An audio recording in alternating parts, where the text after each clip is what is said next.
if anybody thinks it's ever going to go according to plan, well, they're wrong. It's just a matter of, how you pivot around everything, how you react to those, and how you navigate all the bad problems and make those situations positive situations and create long-term relationships with those. Well, very excited to welcome Tyler to the podcast today. Welcome. Yeah, thanks, Brad. It's been a few of these I've watched of yours, and I've always wanted to join. I'm honored to have the chance to join here. Thank you. Well, I'm excited to have you. Tyler Gibson is the owner and founder of Two Brothers Epoxy Flooring, and you do all of our work. We've partnered for a long time. You've been a great industry partner, and I think you have a very unique background from military, right, Navy, to sales and marketing, and come in with a lot of fury into the trades, into the construction industry. So, I want to start there. I typically don't get too involved with like background story, but I think it's relevant for like where we're going to take the Sure. direction of this. Like, you know, I often say on the podcast, we're business owners that happen to focus in construction, and how did that sales marketing background? How do you feel that's given you an upper edge? Coming into the trades. No, it's a good question. My sales and marketing background has really given me, I have to attribute a lot of our success to that, right? Because that provides me a level of confidence going into any deal, any sale, any relationship. It gives me so much more confidence going into it because I already have the sales piece down, right? And sales to me is just really about relationships and for us to transition, from marketing to the construction world, as long as anybody can, you believe in quality and building relationships and being a good person, then anybody can kind of transition into any industry, if you will, right? And so I when I left the Navy, I did a hard hats to helmets program, or helmets to hard hats program, went from the Navy to the iron workers, and I served about 2.5, 3 years as an apprenticeship in the union ironworkers out of Salt Lake City. And I quickly learned that that wasn't going to be a long-term thing, as it beat my body up a lot. And so I came back. I got back on the sales side of things. In the back of my mind, I was like, I'm always, I'm someone that does a lot of things with my hands, right? And I've come up from a blue collar family as well. So I always wanted to make my way back to the trades. Inevitably, it came through floors, and to be honest with you, I had no idea about floors before we started this. My younger brother, who's my business partner, was doing it on the side for a contractor, and we took what he knew already and we kind of turned it into what it is today. Just kind of implemented a little bit of sales and marketing into a fossilized industry, if you will.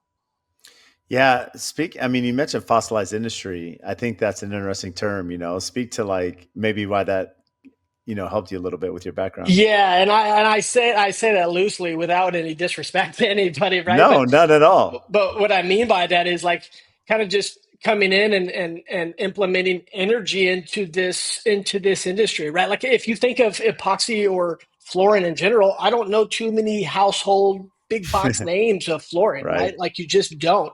When I think of builders, I can tell you there's about three that stand out, and AFT's at the top of my list. It's why I would approach you guys in the beginning just to see how you guys operate as a business. Because from the outside looking in, it's everything that I wanted Two Brothers to be, right? But for the fossilized market, and for me to just inject marketing and energy into something and create a brand that the owner is involved in, and it's not just another company of someone, and it's just like you, right? Like there's a reason why people buy into AFT. It's not just the supers that are phenomenal. You have some of the best supers I've ever met, but when you're involved as much as you are in your videos, it's easy to buy into AFT. It's easy to see that your employees through your videos love working for AFT. And there's a reason why I came to Paul and approached Paul and wanted to find out how he ran his job sites and why he liked AFT so much back when I did. And that was the first job we ever got onto. I think it was Modern Sunset. Yeah, Modern Yeah. Sunset. Hmm. And I'll be honest with you, we messed up those floors. It was me, and we messed them up to the point where me and my younger brother, we were up there until 1 a.m. scraping everything off to make sure that we were there 7 o'clock in the morning for when Paul showed up. We were ready to go again. Told him we gave him our word, and that's what we did, right? And so that's really what I mean by like injecting marketing or some energy into this fossilized market, because I don't know too many of these household names, and that's really what we're trying to build here at Two Brothers. I think it's interesting. I want to ask you this just from a trade partner perspective, because one of the questions that we often get in, as I'm speaking in seminars throughout the country or just people that reach out is how do you kind of get through the front? How do you get to, through the door? How do you get that access point?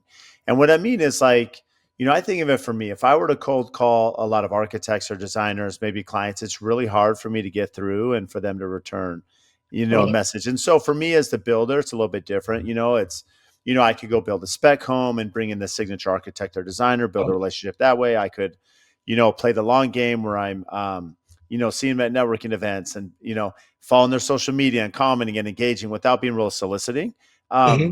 But what's interesting is like your strategy was a little bit different. Like you didn't come at me per se, or maybe my estimating team. You went direct to the field to one of the supers to like build a relationship kind of out in the field with the Yeah. team and hopefully have them go back and now return and report to the rest of the company. Well, it's the same thing as like referrals, right? There's no better lead than a referral lead. And if the referral is coming from an employee of your own company, then it's easy for me to get, Mhm. start creating my allies within your company before I go to the head honcho to ask for, all the every single job you guys have on the books. At the end of the day, I tell my sales guys all the time, right? It doesn't matter how you reach out, how you get a hold of them. The objective isn't just to get the one job. If Mhm. you're successful at this, it's getting the second, third, fourth, and fifth job, because anybody can get a job from reaching out, but getting it consistently, um, over and over and over, knowing that they're buying into, they're affirming what you do is what they want, the communication, the quality craftsmanship, the humility if there's a mistake, and a solution when, and offering a solution to that problem if there ever comes about, right? And so it's another one too. It's like see something, say something. It's a big thing we and have in our business, and we live by that. And everybody makes mistakes. We're humans, right? But if you can own up to the mistake, address the mistake, let even the homeowner know, or for instance, let Paul know that I just ruined his floors and I'll be there all night and to redo them in the morning. Well, if you have a mistake and then offer a solution, and we're not waiting around, well, they're not going to turn your one problem into 10, which turns into this ordeal, which nobody makes money off ordeals, right? And so that's kind of what we've done. And to be honest with you, like jumping into this, the sales part is that's easy to get a hold of someone and get someone's attention. Again, it's getting them to keep on coming back. But I always thought, okay, well, maybe if we just inject more sales, right? Like we're slow this month, maybe we're low on cash. Let's just get more sales, and it's not necessarily more sales, right? Because you're only as good as your weakest guy on some of these floors, and Mhm. especially on a two-man crew, right? You're only a fit. You have one weak guy out of two of them. Well, you can only imagine what your product's going to look like at the end of the day. So implementing processes, procedures, this, that, and the other, it's all from ground zero, and it starts way before the reaching out. But certainly, yeah, no, it's not necessarily cold calling nowadays. For me, I just drive around to all the key markets and areas that I want to target, and I just stop and I walk up to them and hand them a business card, kind of an old school way. And I think, for me, it's worked out really well because of a lot of the supers and owners in the construction industry are baby boomer, like the baby boomer generation, if you Mhm. will, or just under, and they respect that old school mentality of walking up and putting in the work and not just shooting them an email or shooting them a text message or something like that. Well, it's interesting because I mean, you made a point I want to touch on, Tyler. When from your perspective, you're looking at a project to say, hey, whether it's a lost leader, at the end of the day, the bottom line is, I mean, of course, you need to operate and be in business, but it's not the end all be all on that one job. You're looking to build a relationship that leads into future Totally. projects. And my perspective as a contractor is I've seen it too many times. And to be open, I think there's elements of my company that probably struggle with this early on. Is as a builder, it's easy to get. I shouldn't say it's easy. Um, it's more practical to get a home to 90%, 95%. It's that last 5% that's really difficult. And Totally. unless you have really good trade partners that are committed to really punch that out and finish it and get it to that quality level for the client, it's hard to do that. And unless you have good partners, and that's what I mean. It's like it's hard for me to get to 100%. It's hard for the trade partner to make a good impression to earn that second, third, fourth job. But the point being, if you're willing to do that and build a reputation off of that, yes, there may be an investment up front, but all of us, maybe you go to college, maybe you're in the Navy as you did, you're investing time of your life, that's going to catapult you later. we all have to do that at some point. No, I totally agree with you there, and that's kind of, for us going on the long term, it's like that's really what sales is. It's just building relationships again, and for us, like the long term play, we're not trying to swing for the fences on every single job. We're not trying, and for us too to go after, it's more profitable as a business. It's advantageous, I should say, as a business for us to go after the GCs like yourself that have 10 to 15 jobs on the books, as opposed to me going after an individual homeowner that just has one, two car garage, right? Like only so much I can do off 400 square foot. Um, but over a long period of time, if we continue to do well, right, and we're not trying to make $1 million off of every single floor, well, then that word gets out, right? Like, hey, AFT, you're the crown jewel of this valley. And when someone comes to you and asks who you're using, whether it's windows, it's doors, garage doors, or epoxy floors, well, it's easy for them to take what you're saying and go implement it into their process that they have right now. Right now, I've just not only gained another partner, but possibly even 10 to 15 other floors if I've taken care of you well enough, right? And Mm-hmm. so it's just staying up to date, staying up, keeping face, showing face. I think a lot of these relationships too, especially in my industry, a lot of these relationships have been around because polished concrete's been around forever, right? So a lot of these relationships are 10, 15, 20 years old. I'm like, has anybody shown face? Like, do you even know who's your point person at this company over here? Like, let me be that for you. And I'll not only give you a better service, a better product, but I'll make sure that you're taken care of long term, right? And that this is a good long term relationship. And it's not just you're just paying some company or some number or whatnot, right? And so that's why I think a lot of people buy into how we have so much success is that the relationship, right? And now they feel like they're every bit a part of what we're doing as well.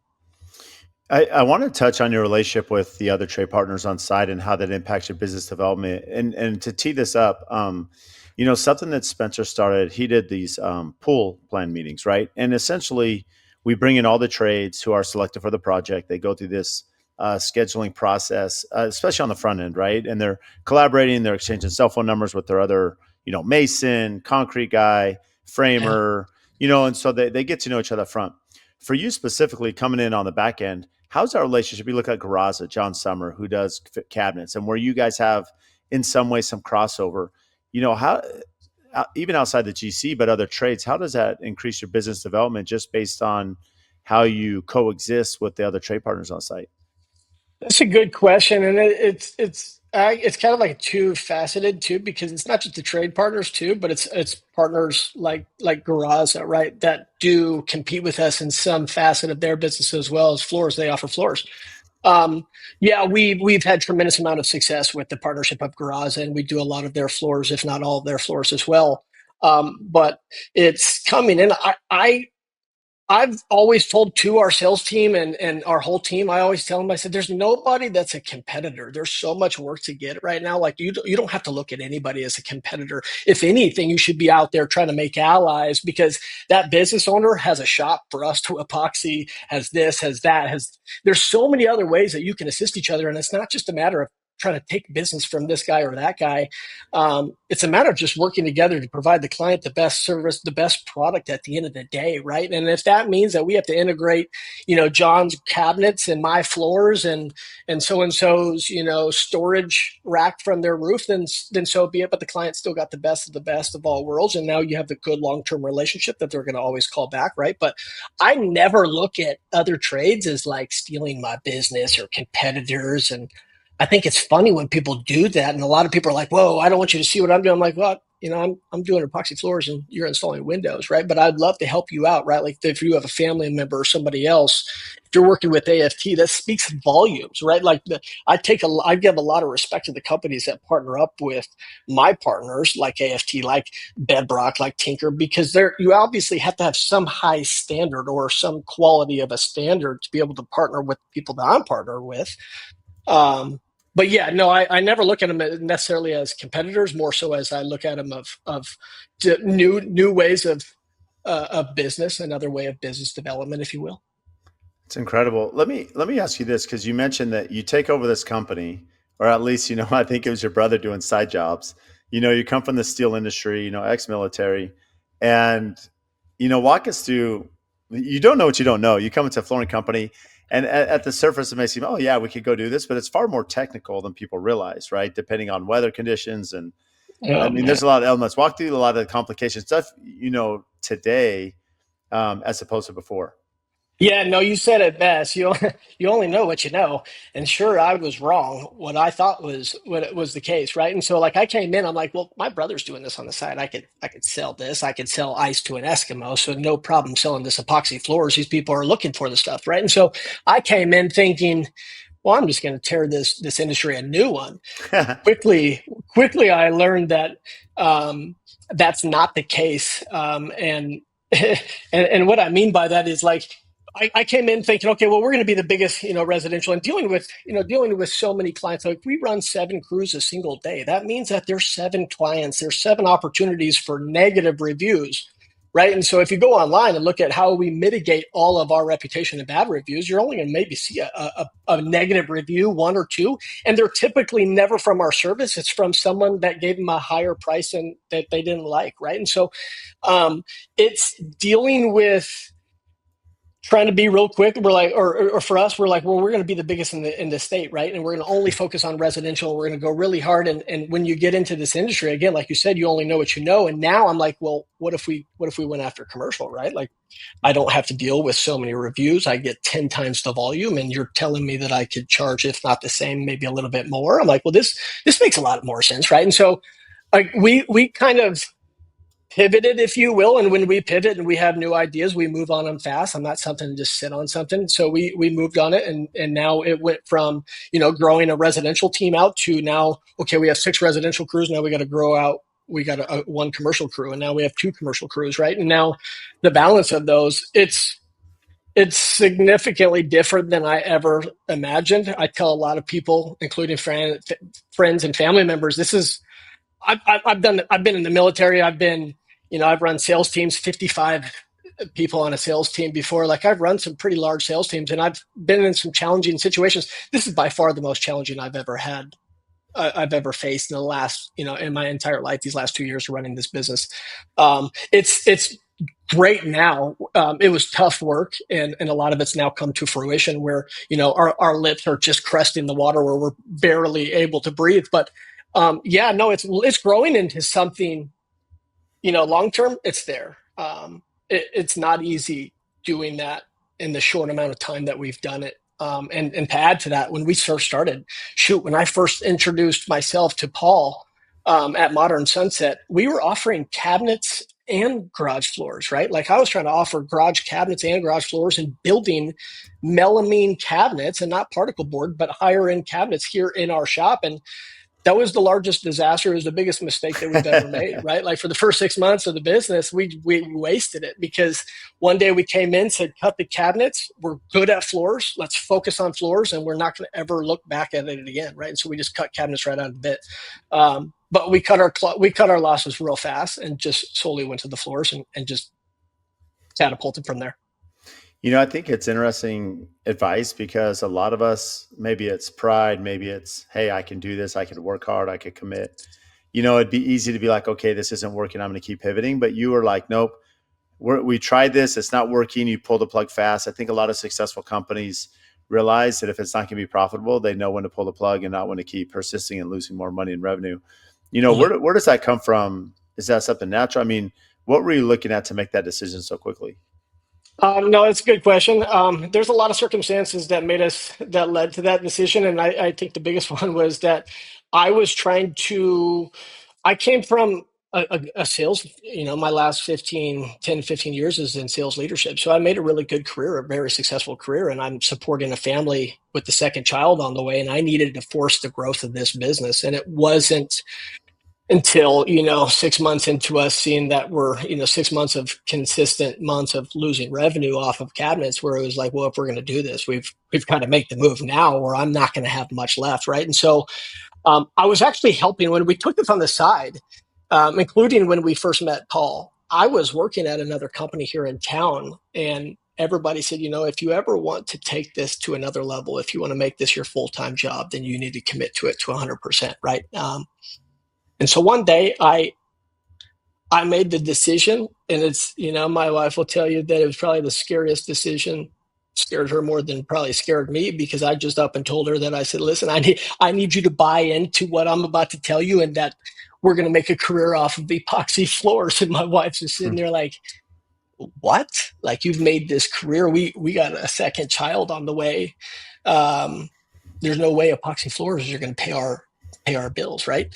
And so for that, I just stopped everything I did at my other job, the sales and marketing job. We went full time, Wyatt and I, and Wyatt's an engineer, so him building up sales and processes and procedures on the back end, while I'm selling as much as I can to, for him helping, running all of operations and trying to get these guys, and we're hiring and firing and this, that, and the other to get, the right guys on the right jobs, and force the scale. It wasn't the most ideal way of growing a business, but it was my only chance to survive. It's amazing. I mean, you just look at that, it's tough decisions to make. I mean, for now, how do you look at that balance? You're in commercial, you're in residential, you have crews, walk through that forecasting. Do you have KPIs, key performance indicators that you're tracking to make sure you have enough, backlog, enough flow? I mean, heck, you're working with us GCs that, even though we may have bigger jobs, you may only have 15 a year with me, as opposed to Totally. someone else. And so how are you working through backlog and just monitoring that capacity report to make sure you're on target? Those are all really good questions. That's typically where a lot of the stress stems from nowadays. Right now, is trying to put all this in place. The backlogs, this, that, and the other. I have two sales guys that focus strictly on residential. I manage all of our commercial, because you can get into you're so much more vulnerable when it comes to the commercial, right? You get into larger floors, and you can't just go and fix 100,000 square foot floor if you mess it on up. So there's a lot of things that, a lot of caution that I take when it comes to bringing on and scaling the commercial side of things. It's easy for us to scale the residential. And I say that lightly. It's not easy, but for what we've built, and the processes and the procedures that we put in place, and SOPs that Wyatt has built and spent hours and numerous hours on, scaling residentials, it's fairly easy, right? You could probably find any YouTube watching guy to learn garage floors in an hour or two. But when it comes to commercial, you start getting into, you're looking for tradesmen, right? And now you're looking for micro topping, hand trowel machines, urethane cements, terrazzo flooring, and you're dealing in more professional environments like Ping and Phoenix Suns and EOS Fitness and stuff like that, right? And so no, you can't just translate. The residential doesn't just translate straight into the commercial. So that's where a lot of our stress comes in, is trying to balance both of those and making sure, one, that the schedule is booked out for all 7 crews on residential. But when a commercial guy or commercial job comes up, it also takes just as much priority as the rest, right? And I lean on my knowledge from what I've seen from you guys too, as GCs, right? And how you guys manage your jobs through, whether it's an account manager or a pre-construction, and then it goes to your project manager, and then you got your superintendent, and there's so many different phases to it. And without one of them, the other guy can't do their job, right? And so it's slowly putting all that in place, and a lot more difficult than I ever thought it was. But again, it comes down to the guys. It comes down to the people and the team, having the right people in the right places, the schedulers, the dispatchers, the installers, setting the proper expectation, the communication, this, that, and the other. It's all an organization. It's all a full, well-oiled machine, if you know what I mean. Yeah. What does your onboarding and training look like? Company culture, or I'm sorry, hiring. I'm just thinking specifically hiring, especially in the trades, because labor's tough to find. You have to find people that are committed. Keep in mind, it's 111 today. So it's not like it's optimum working conditions. I mean, some of these garages are air conditioned, most aren't. Yeah. What does the onboarding and hiring look like for you? Yeah, that's a good question too. You're asking some really good questions, and I'll touch in on this one. It used to be where I was like, we're just going to hire a bunch of people and just, hopefully they can quickly pick up what we're doing. But we found out real fast that only costs us a lot more money, because we're in redoing all their work that they were doing for the first few weeks, right? So our onboarding looks a lot different than it did maybe a year ago, or even 2 years ago, if you will. But now it's a full week. We're in the office training. You're watching videos. You're taking tests, online curriculum. There's procedures that you're doing and steps that you have to take in order for you to graduate, if you will, to get onto the floor. And you're still monitored and shadowed with someone else on your team, someone experienced on training someone else, right? Working with somebody and working somebody that knows how to train somebody is two different things right there, right? And so we try to pair all of our new hires with somebody that's experienced, that can train well, that can really take what we've done in our culture and what we're doing and have them buy into it in a short amount of time. But again, too, we can't just go find your average guy off the streets that's looking for to get in the fields anymore. Like I need to have tradesmen that have numerous years of experience, that can hand trowel, that can polish concrete and not burn up a floor, this, that, and the other, right? And there's so many variables to it. So as much as we'd love to just mass hire like we used to, it's now just kind of picking where we can, picking all the good ones. But again, it's also that decision making ability comes on the hiring and firing side. We hire fast and we fire faster. If it's not working, there's no point of continuing to waste time on it, right? And so we move quick. I love that. I mean, it's so important to act that way. What are some of the growing pains you've had, especially with the quick growth, and the relationships you built? Yeah, I mean, they certainly take away from my, as much as I'd like to provide. Like there was a time when I was probably able to stop by and see Paul on his jobs and check on him and chat with him and let him know how we're doing and see how he's doing. And I always check on him, maybe once a month at the minimum. Honk at him every time I see him driving by. I live up here in North Scottsdale, where all your jobs are. And so like that was nice. And then as soon as we started getting so busy and I'm pulled in so many different directions and commercials, growing and our client list is growing, it's it it kills me to see that I can't be there. Or I feel really bad. I'm like, man, I haven't seen Paul in a long time, or I'm over here, or we just haven't been able to connect. And that's not just Paul. It goes with a lot of the contractors, right? A lot of these relationships, and you're not able to be there as much as you would like to be. But then again, it's also that's on us for people to bring people in to kind of fill those roles, which we're working on right now. It's tough. I feel like, growing's tough because a small business, I mean, the reality is there's part of a business, especially for you, where there is, as you hire and you get people and you do more projects, right? There, a lot of the trades, yeah, if I can perform more and as efficient, there's an opportunity where maybe that multiplier is a little bit better. Yeah. But in some cases, that's not always the case, right? It doesn't mean that if I hire a ton of people, I have a ton of growth. Sometimes it means that my bottom line isn't any better. I've just added a ton of stress. And so I think it's Same here. something that I'm managing all the time is, okay, what does our backlog look like, right? What does our capacity look like? Who are we hiring? Our staffing, where are we going to put them? And you realize that maybe growth is great in some ways, and in some ways it could add, to that stress level. And at the end of the day, like, you have to make sure that you're good. Yeah, no, there's a good balance to it. It certainly is finding the right balance and then kind of honing in on it. But you're absolutely right. Adding more people doesn't necessarily mean adding more to the bottom line. It could mean just adding a whole bunch more stress, and nobody wants that. So, no, you're totally on point there. How has social media played a role in your marketing strategy? It's actually big now. I mean, so I'll give you a little background too. The sales leadership and marketing piece, I've managed a lot of these large, big box names. Your A1 garage doors, your Parker and Sons, your Gettles Heating and Cooling. Like I managed all their marketing before I took this on, so I know what a lot of these big box home service guys do as far as marketing, what they were doing successfully, what they weren't doing successfully.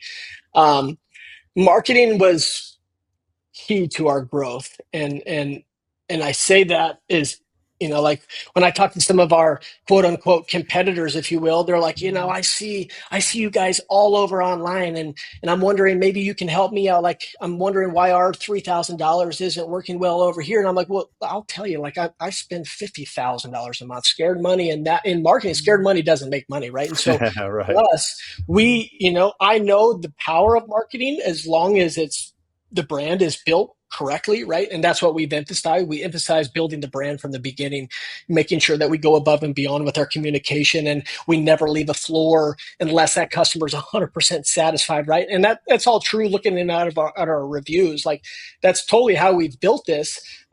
But now in the last 6 months, we've implemented a lot more of the video, if you will, and introducing me as the owner and walking the jobs and walking through how we do things as a business and the processes, procedures, um, talking about different steps of the process of, how we started and how we even started our, some jobs, let alone the business, right? And so we're just offering a little bit more insight, becoming relatable, if you will. And that's really what this is. Like anybody can sell the job. They want to buy from somebody that's relatable, someone that they can get behind and have that long term relationship with them, if you will.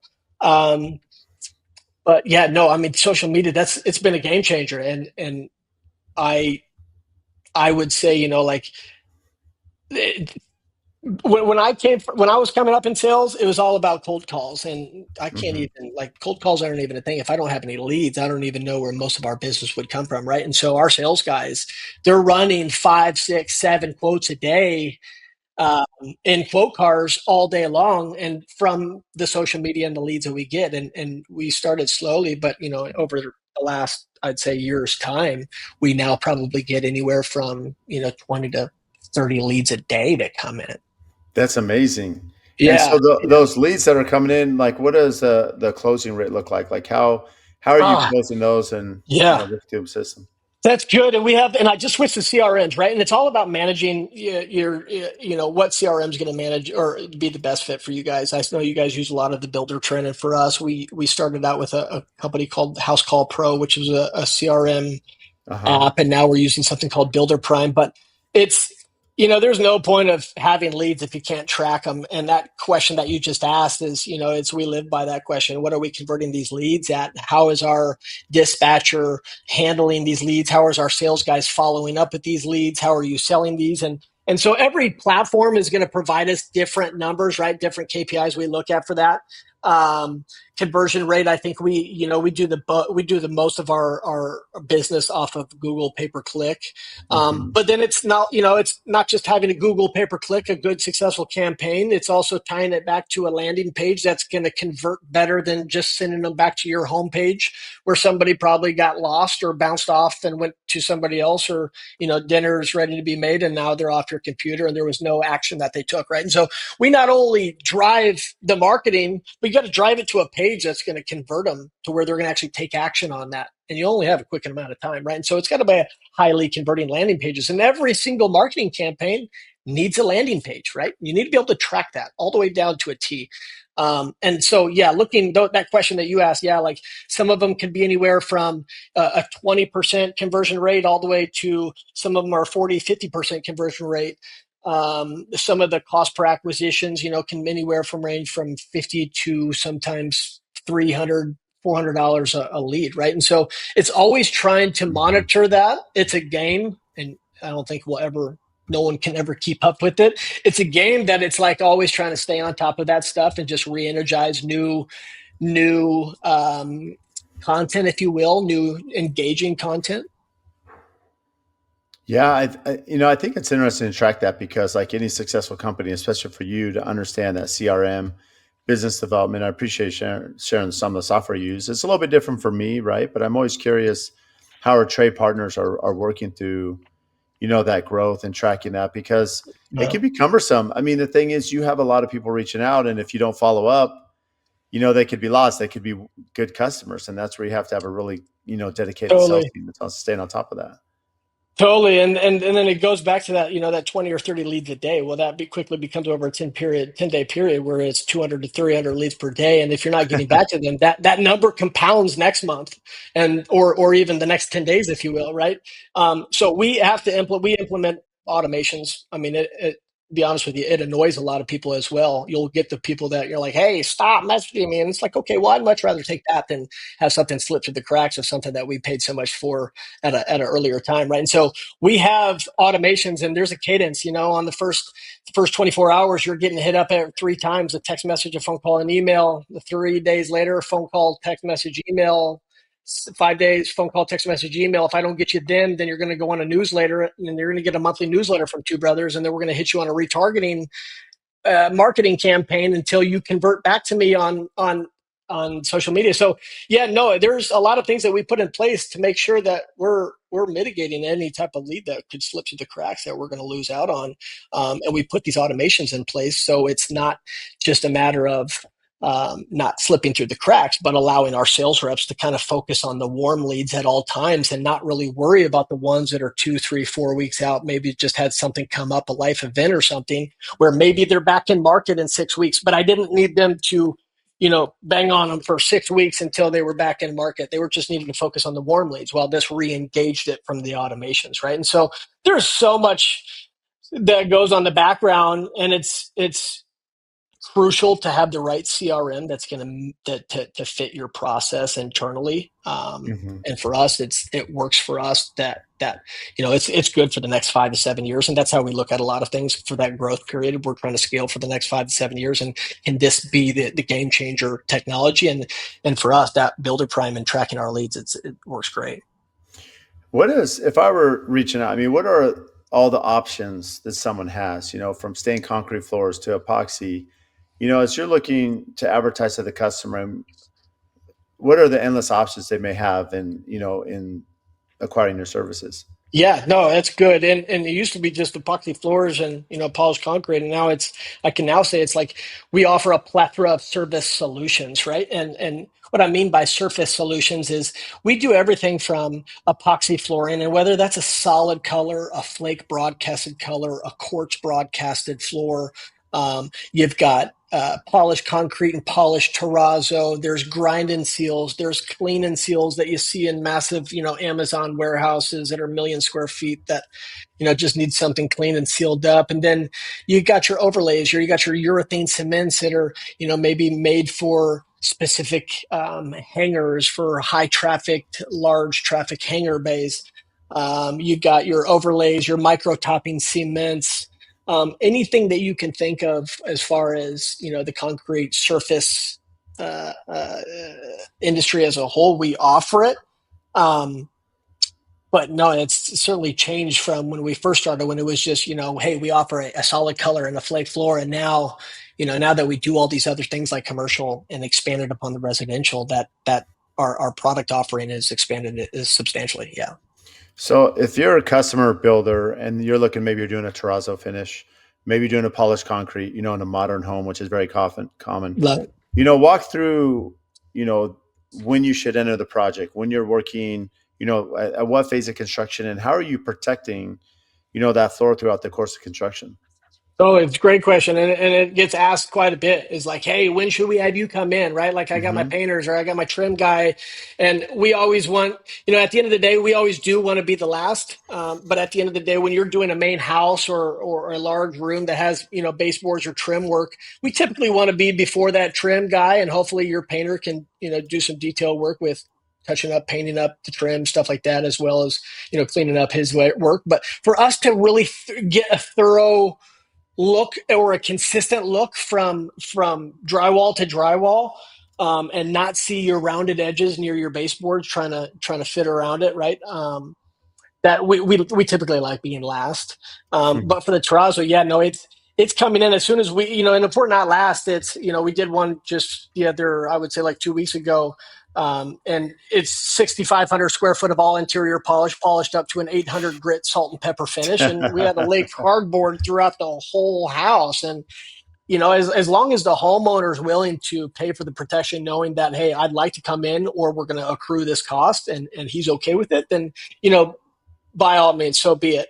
But no, you spend a lot of time and effort and money into these floors. You certainly want to protect them as long as you possibly can, and that's typically means that we're coming in last on the project before you guys turn it over. um, you know what? What's keeping you up at night right now? As you think about the stresses of your business, what's the next focus? Um, Growth right now, it's really all it is. We're kind of at a bottleneck right now where we we've outgrown three different storage facilities, and now we're in this place now that's we're at a 2,500 square foot shop, and we've outgrown that for the last year or two, and we still have until the end of December until our lease is up, right? And so we're right now we're looking at the scale. Kind of goes back to the question you asked earlier of how do you plan for the growth of this? Because these commercial jobs that I'm bidding right now are $250 to $500,000, and they're a lot of cash heavy jobs. So I'm having to bring in, financial partners and look for lines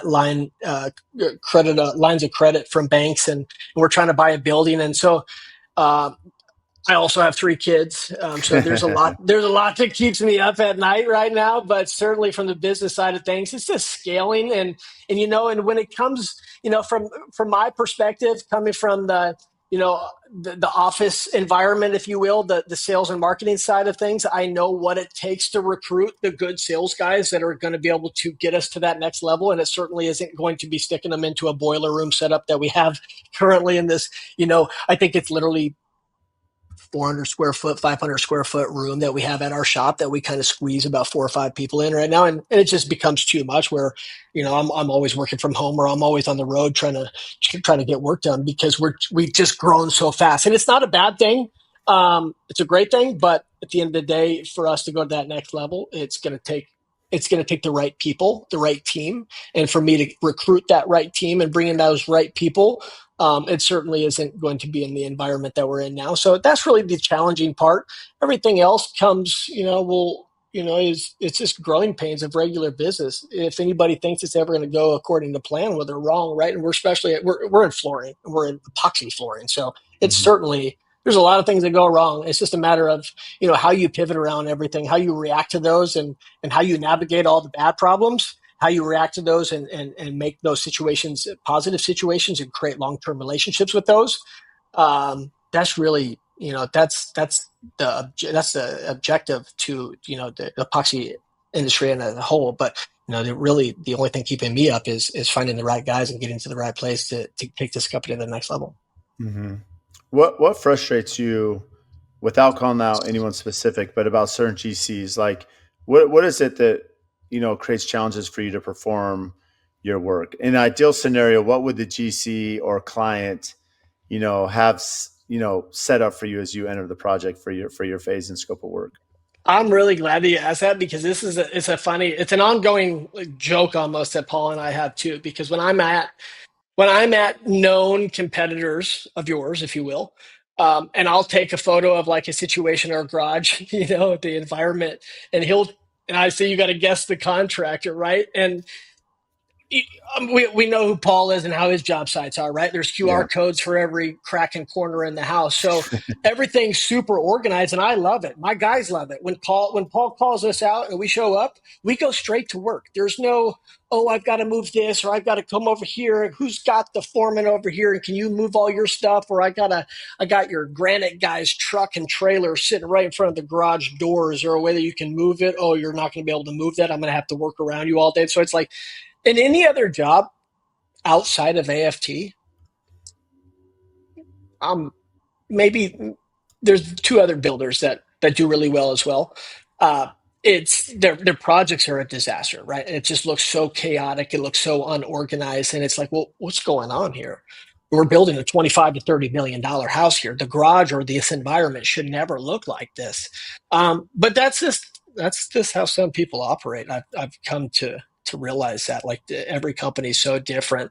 But that's also what attracts I think a lot of people to AFT and how you guys operate and how you do business, how you handle your day to days, how there's QR codes and there's thorough, descriptive documentation on everything, which there should be, right? And I love it. Again, I try to mimic every bit of what I learned from Paul and you and AFT, and bring that in house to Two Brothers. But there is certainly a difference of how when we show up to a AFT job as opposed to showing up to any other builder's job. We get right out of the van, unload our equipment, and we start working within 5 minutes. That's not always the case. Well, I will say Paul's a unique breed. Definitely grateful for Paul and all he does. He does a phenomenal job representing AFT, and I mean, he builds an incredible home. He really does. He has tremendous detail. He's You definitely have a one of a tremendous kind. amount of supers, right? Like Yeah. Ryan, Paul, and everybody that's been like Spencer, all them guys that I've ever been involved with or ever had the pleasure of speaking to or being introduced to. You have a phenomenal team in AFT, and it speaks volumes. It speaks to the leadership there. Well, fortunately, it's we have a lot of good people that really care and they kind of push each other, and so it kind of, That's in right. some ways that I've heard many ways that culture is going to be created whether you're involved or not. So it's something you want to Yeah. keep tabs on to an extent. But what about continuing education? I mean, and maybe not so much education, but even the product. I mean, the industry's changing fast. The product selections. How do you stay apprised of all the different options, techniques, equipment, materials? To kind of better your brand and offer more to your clients. Yeah, we always try to use the latest and greatest.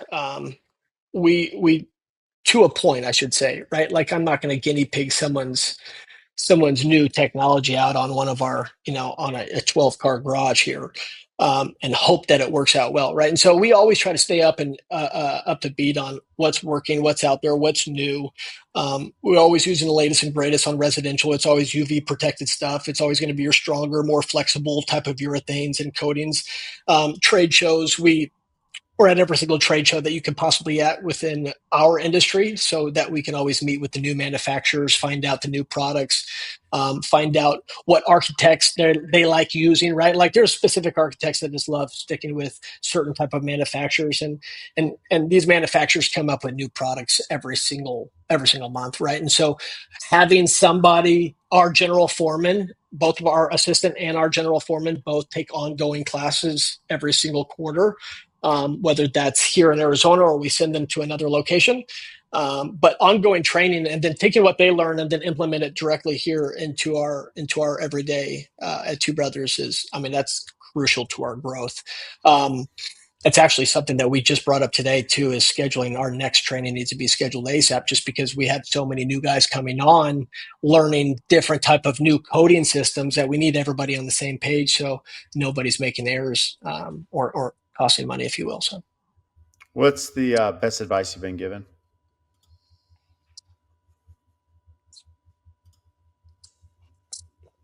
um, that's a great question. The best advice I've been given is maybe it's no advice really. I don't get a lot. I'm not getting a lot of advice of people trying to tell me exactly how to do our job or what to do differently in this industry. I think that's kind of why I've had a lot more success, What why about we've like had a life lot advice? more. Like, have you had a mentor or someone? Maybe it's a childhood or parent. I mean, maybe even in the military, like anything that like kind of set the tone for maybe your work ethic or like who you are. I know you weren't ready for that one, so it's always No, tough. I wasn't. Now you caught me off guard, but no, man, I can't even pinpoint like where the work ethic comes from. I come from, it's just a Midwest work ethic, military background. There's nothing like cliche or any kind of advice or anything that I've gotten. I've got 3 kids and a wife and family, and I'm trying to make a name not only for myself, um, It's but for tough. my kids, right? And so, Yeah. yeah, like I don't really work for anything other than them, right? And so everything that I do in this life is for my wife and kids and our family and my future, really. So I really I wish I had a better answer for you, man. I really do. Well, it's good. I mean, the reality is, I mean, there's something to be said about being a self motivator, hard work. It's tough. It's tough to be efficient. I think there's a lot of days. I mean, you mentioned you have 3 kids, you've built this incredible business, you and your brother. You can see the passion you have just in this podcast. What do you attribute? Maybe it's those things, something else that keeps you going day to day. Because construction is tough. It's a tough Construction industry. is tough, man, and you meet some really good guys. Like I said, over the past 2.5, 3 years that we've been in doing this, I've created some really good friends, some really good relationships. Um, Picked up a few mentors on along the way, but at the end of the day, like I I I do this. I get everything, from what I've been in. Like I do it for my wife and kids, and man, I wish I had a better answer for you. I really do, but there's nothing special that I do differently that someone else can. I come from a pretty broken family, right? And so for me, my wife and kids, it's like that's all I've got, right? Like It's out of necessity. Got to do it. it's out of necessity, man. There's no question. Hmm. It's just it's not a choice. Sorry. No, I agree. I can relate. Well, what do you do for fun? I like to golf. I like to do a lot of golfing. I golf and I do a downhill mountain biking. I Hmm. don't do so much more downhill mountain biking anymore now that I'm getting older. And I think every time I make another run down the mountain, I'm like, man, am I getting more scared as I'm going down or getting older? But no, I typically just like to chill out and do a lot of golfing. I spend a lot of time with the kids, their school, their activities, their swimming, soccer, dance, gymnastics, you name it, you can think of it. It's funny how that changes. When you're young, you think you're Totally. pretty indestructible, and then as you get older, you're like, yeah, I'm not going to maybe go down that hill as fast now. Yeah, yeah. No, I mean, I quickly learned my lesson too with the ironworkers. When I joined the ironworkers, I was a connector. So I'm sitting on top of some of these 30-story high rises, or even when we were building some windmills across the United States, I'm like, fear was no thing. And now I'm sitting there on like the sixth, seventh rung on this ladder at my house. I'm like, what am I doing? Like, let's get down from here.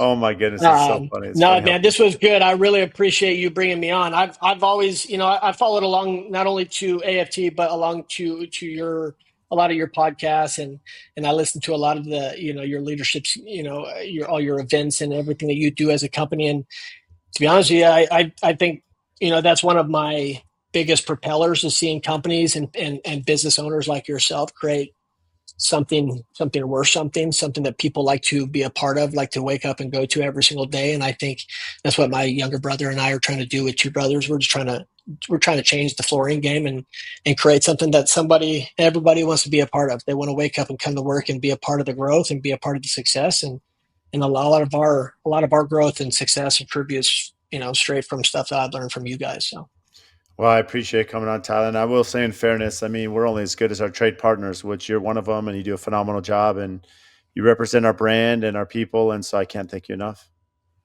thank you, sir. We'll see you Oh, around and then. real quick, where can our listeners find you before we close you out? Oh, great. Yeah. You guys can find us at Two Brothers at Two Brothers Epoxy on Instagram. We're on LinkedIn as well, Facebook, everywhere else, but www.twobrothers2brothersepoxy.com. You can also reach us at 480-714-5104. Well, thanks, Tyler. Thank you, Brad. See ya. If you get value from the show, please support us by giving a 5-star rating and review on whatever platform you listen to. And I also have a favor to ask. We've had some incredible guests that come on and share their wisdom, their knowledge about their business. So if you have friends or family members that could benefit from those episodes, please share it with them, as well as any other business owners that you're networking with that could get value from the podcast or certain episodes. Please share those as well. Again, subscribe, make sure you're following. Any questions that you have, topics. We've had listeners reach out about certain guests that we should have on the show. Again, brad.l@aftconstruction.com. Email me for topics to address, guests that we should have on, and even if you think you'd be a great guest for the show. So again, thank you for all your support, and we'll see you next time.